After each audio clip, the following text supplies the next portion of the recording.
Father of the nuclear bomb Robert J Oppenheimer, जिनकी biography पे Oppenheimer picture बनी है, उनकी लाइफ में और काम में भगवद गीता और हिंदू धर्म का बहुत ही महत्वपूर्ण रोल रहा है। और ओपेनहाइमर अकेले ऐसे साइंटिस्ट नहीं हैं जो हिंदू धर्म और हिंदू फिलॉसफी को फॉलो करते हैं।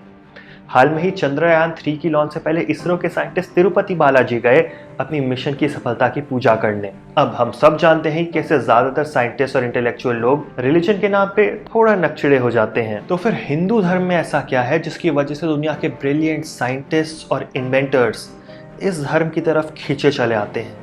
और इन साइंटिस्ट ने हिंदुइज्म में क्या एक्सपीरियंस किया और उनके एक्सपीरियंस से हम क्या सीख सकते हैं, हम इस वीडियो में एक्सप्लोर करेंगे। लेकिन उससे पहले हमें हिंदुइज्म की कोर फिलॉसफी और टेक्निक्स को थोड़ा डिटेल में समझना होगा, क्योंकि बिलीव इट और नॉट आज भी बहुत सारे लोग हैं जिन्हें इनके बारे में क्लैरिटी नहीं है। सबसे पहले हिंदू धर्म कहता है कि भगवान हर जगह है। पूरे ब्रह्मांड में ऐसा कोई कण नहीं जिसमें भगवान ना हो। दुनिया में ऐसी कोई चीज़ नहीं जो भगवान ना जानते हो, और दुनिया में ऐसी कोई ताकत नहीं जो भगवान को टक्कर दे सके। इंग्लिश में हम इसी बात को बोलेंगे, God is omniscient, omnipresent and omnipotent. वैसे तो दुनिया के सबसे पावरफुल भगवान को ब्रह्मन कहा गया है, लेकिन क्योंकि ये वीडियो उन लोगों के लिए भी है जो हिंदू स्पिरिचुअलिटी के बारे में कम जानते हैं, इसीलिए इस वीडियो में ब्रह्मन को भगवान बोलूँगा और कॉम्प्लिकेटेड स्पिरिचुअल और साइंटिफिक टॉपिक्स को बोलचाल की भाषा में एक्सप्लेन करने की कोशिश करूँगा। ओके, तो अब हमने बोल तो दिया कि भगवान एक है जो सबसे पावरफुल है, लेकिन हमें कैसे पता कि ये जो भगवान है वो सच में है भी या नहीं? प्रूफ कहाँ है?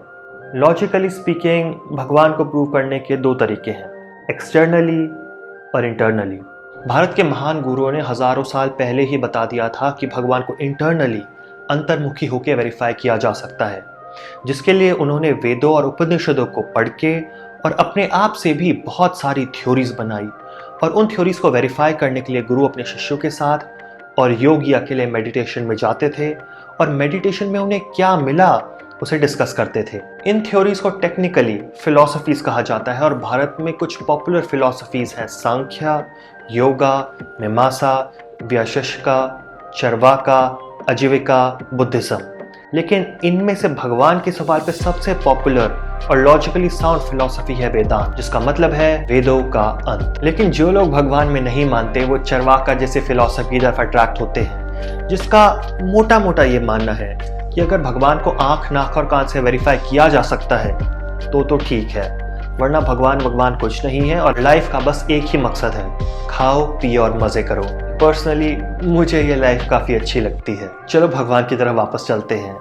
तो जब भारत के योगियों ने मेडिटेशन में जाकर भगवान को वेरीफाई किया तो उन्हें पता चला कि भाई भगवान और इंसान तो एक ही हैं, जिसे वेदांत में बोला गया है तत्त्वमसि, मीनिंग यू आर गॉड। बहुत क्रूड लैंग्वेज में बता रहा हूँ, it is a bit more nuanced actually. और भगवान की खोज का जो सफ़र है उसके अंत में इंसान की कॉन्शियसनेस और भगवान की कॉन्शियसनेस एक दूसरे में मर्ज हो जाती हैं, जिसे इंग्लिश में गॉड रियलाइजेशन कहते हैं। और गॉड रियलाइजेशन का जो एक्सपीरियंस है उसे बताया गया है सत्य चित आनंद का, मतलब that is truth, consciousness and bliss. Okay, तो ये तो था थियोरेटिकल पार्ट। हमने अब तक ये जाना कि भगवान को लेकर भारत में कौन कौन सी थ्योरीज रही हैं और भगवान की वेरिफिकेशन होने के बाद क्या एक्सपीरियंस होता है।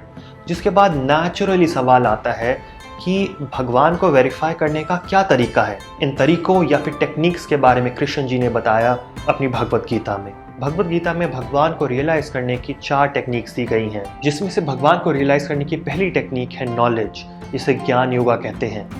अगर आप वेदांत की किताबें पढ़ेंगे तो उसमें आपको अलग अलग लॉजिकल रीजनिंग्स मिलेंगी जो इस कंक्लूजन पे आती हैं कि कैसे भगवान और इंसान एक ही हैं। भगवद गीता और अन्य ग्रंथों में आपको कर्म, फल, पुनर्जन्म एक्सेट्रा जैसी बातों की नॉलेज भी मिलेगी। मेरा पर्सनली मानना है कि आज दुनिया में जितनी भी नॉलेज है, फिजिक्स, केमिस्ट्री, इकोनॉमिक्स, कुछ भी हो, सारी चीज़ें ज्ञान योगा की कैटेगरी में आती है, क्योंकि कहीं ना कहीं ये सब भगवान के किसी ना किसी रूप को एक्सप्लोर करती हैं। लेकिन अगर आपको मैथमेटिक्स और पढ़ाई लिखाई का शौक नहीं है तो कृष्ण जी सिर्फ आपके लिए लाए हैं कर्म योगा, जिससे आपको भगवान क्यों है, कैसे है, इन सब झंझटों में पढ़ने की ज़रूरत नहीं है। आपको बस आपके सामने जो काम है उस पर अपना बेस्ट देना है और बाकी सब आर्टिफिशियल इंटेलिजेंस पे नहीं, गॉड इंटेलिजेंस पे छोड़ देना है। मतलब आपने अपना काम तो अच्छे से कर दिया, लेकिन आप सक्सेसफुल होंगे कि नहीं ऐसा भी हो सकता है जो आपने काम किया है उसमें कुछ गलती निकल आए जिसे आप अब ठीक ना कर पाओ। इन सब बातों की चिंता भगवान पे छोड़ दो, क्योंकि भगवान को आगे पीछे ऊपर नीचे का सब पता है, जिस पे इंसान का कोई कंट्रोल नहीं है।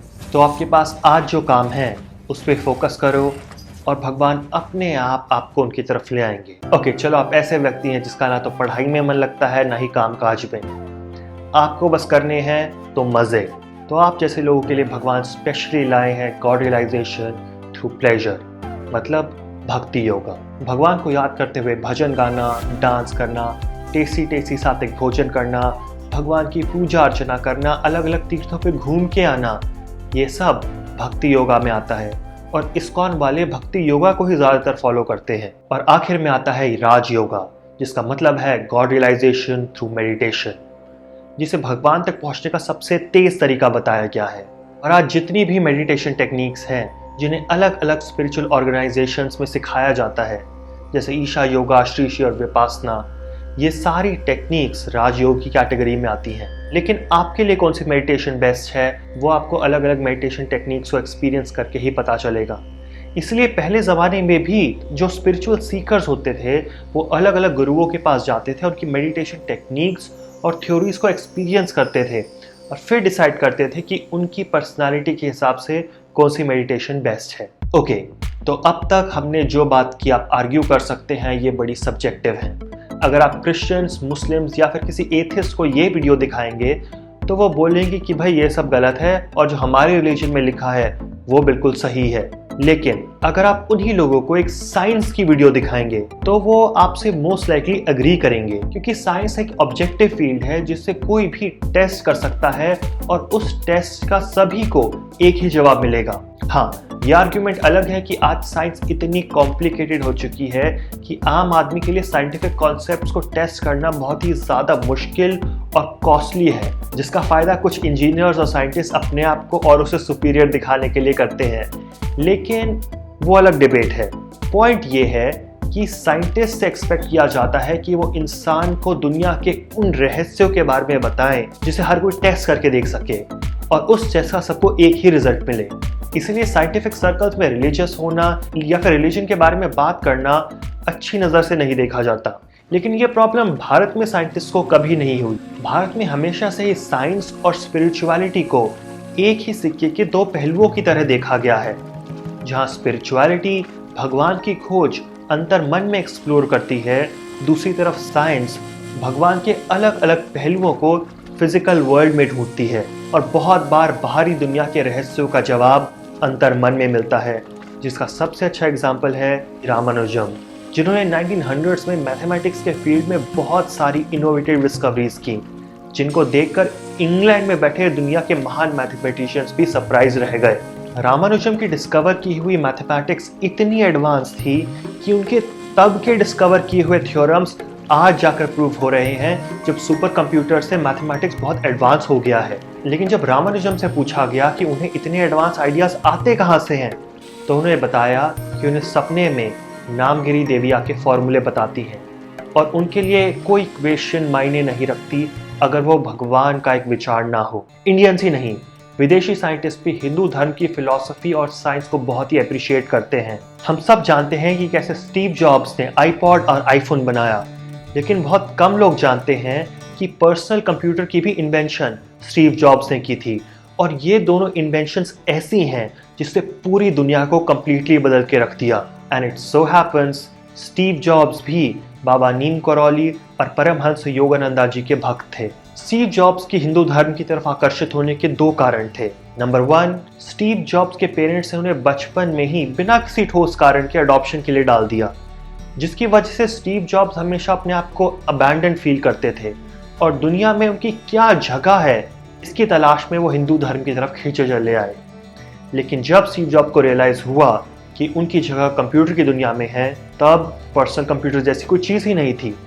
1960s और 70s में कंप्यूटर बड़े बड़े डिब्बे होते थे और उन कंप्यूटर्स को ज़्यादातर साइंटिस्ट अपने एक्सपेरिमेंट्स के लिए यूज़ करते थे। उस समय के लोग इमेजिन भी नहीं कर सकते होंगे कि एक समय ऐसा आएगा जब सबके हाथ में कंप्यूटर होगा।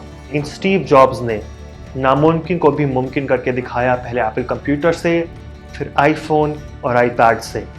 जिसे फिर पूरी दुनिया ने कॉपी किया। और स्टीव जॉब्स की अचीवमेंट्स के पीछे का राज है उनकी हाई इंट्यूशन, विल पावर और यूनिवर्स पे विश्वास, जो उन्होंने हिंदू स्पिरिचुअलिटी और जापानीज ज़ेन मेडिटेशन से डेवलप की। ओपेनहाइमर भी जब एटॉमिक बॉम्ब पे काम कर रहे थे तो उन्हें भी इस बात का डर लगा रहता था कि वह कहीं अपनी इन्वेंशन से दुनिया को ही ख़त्म ना कर दें। ऊपर से ओपेनहाइमर की पर्सनल लाइफ में भी बहुत उथल पुथल थी। ऐसे समय में ओपेनहाइमर को भगवद गीता को पढ़ के बहुत रिलीफ मिलता था और वो अपने आप को अर्जुन की तरह समझते थे, जिसकी ड्यूटी है बस कर्म करना। उनके कर्म से दुनिया में क्या होगा ये सब कृष्णा के हाथ में है। लेकिन ओपेनहाइमर ने गीता के ज्ञान और कर्म पे तो फोकस किया, लेकिन कभी ध्यान योगा पे ध्यान नहीं दिया, जिसकी वजह से उनकी स्पिरिचुअल इंटेलिजेंस और इंट्यूशन उस लेवल पे नहीं थी जितनी होनी चाहिए। जिसके कारण जब हिरोशिमा और नागासाकी पे हमला हुआ और बाद में अमेरिकन सरकार ने उन पे सस्पेक्टेड कम्युनिस्ट होने की कार्रवाई की, तब वो डिप्रेशन में चले गए। ओपेनहाइमर के साथ साथ ऐसे कई और साइंटिस्ट थे जिन्हें हिंदू धर्म प्योरली साइंटिफिकली बहुत फैसिनेट करता था। उनमें से एक है इन्वेंटर निकोला टेस्ला, जिन्होंने अल्टरनेटिंग करंट को डेवलप किया, जिससे आज हमारे घरों में इलेक्ट्रिसिटी आती है।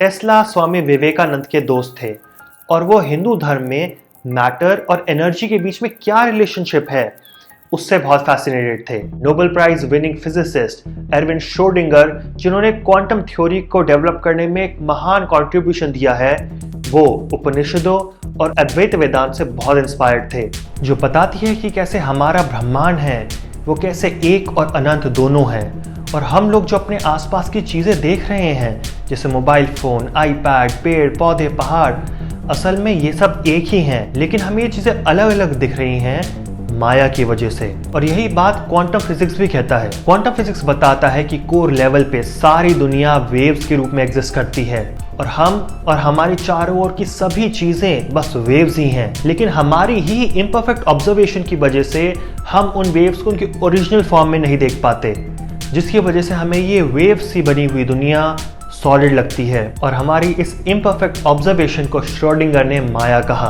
और हिंदू स्पिरिचुअलिटी में भी माया का यही लॉजिक दिया गया है, जिसके अनुसार असल में भगवान तो हर जगह है, लेकिन वो माया के पर्दों से छुपा हुआ है। और ये जो माया के मोटे मोटे पर्दे हैं, ये किसी और कारण से नहीं बल्कि इंसान की इम्परफेक्ट कॉन्शियसनेस के कारण है, जिसे ईगो भी कहा गया है। और हमारी जितनी भी मेडिटेशन के तरीके और उनके साथ टेक्निक्स हैं, जैसे योगा, प्राणायाम, सात्विक भोजन, आयुर्वेदा, हवन, इन सब का मकसद है हमारी body, mind, intellect and finally consciousness को फाइन ट्यून करना, जिससे वो परमात्मा को डायरेक्टली रियलाइज कर सके। अब क्या जो हमारे योगियों ने सत्यचित आनंद के बारे में बताया है, क्या वो असल में क्वांटम वेव्स ही हैं? क्या मेडिटेशन करने से हम इन वेव्स को देख सकेंगे? इन सवालों का जवाब मेरे पास नहीं है। हाँ, लेकिन वेदांत में ब्रह्मांड को एक इन्फिनिट ओशन के रूप में बताया गया है, जिसमें इंसान की कॉन्शियसनेस बबल्स की तरह है, जो वैसे तो एक ही हैं, लेकिन माया के कारण अलग अलग लगती हैं। लेकिन अगर हम प्योर साइंस की बात करें तो क्वांटम मैकेनिक्स में जो वेव्स हैं, ये वेव्स कंप्यूटर्स में 0 और 1 की तरह लॉजिकली काम नहीं करती। ये वेव्स काफ़ी रैंडमली काम करती हैं, जिसे नॉर्मल मैथ से एक्सप्लेन करना नामुमकिन है। और जो हमारी नेचर की मैथमेटिक्स है, वो कंप्यूटर्स में 0-1 के इलेक्ट्रिक करंट्स पर नहीं बल्कि वेव्स पर चलती है। और आज जो क्वांटम कंप्यूटर्स की डेवलपमेंट हो रही है, वो इन्हीं वेव्स को कैलकुलेट करने की कोशिश कर रही है, जिससे फ्यूचर में हम ये पता लगा पाएंगे कि पौधों, जानवरों और नेचर में बाकी लिविंग और नॉन लिविंग चीज़ें किस मैथ पर चलती हैं और उस मैथ को हम कैसे रेप्लिकेट कर सकेंगे। फाइनली इस वीडियो को अंत करने से पहले मैं इस आर्टिकल की बात करना चाहूँगा, जो आर्ग्यू करता है कि क्यों हमें होली बुक्स में साइंस को ढूंढना बंद कर देना चाहिए। अब मैं इस्लाम और क्रिश्चियनिटी की तो बात नहीं कर सकता, लेकिन मेरा मानना है कि हमें हिंदू ग्रंथों में और फिलॉसफी में साइंस के कॉन्सेप्ट्स की खोज जारी रखनी चाहिए। जिस समय हमारे ऋषि मुनियों और गुरुओं ने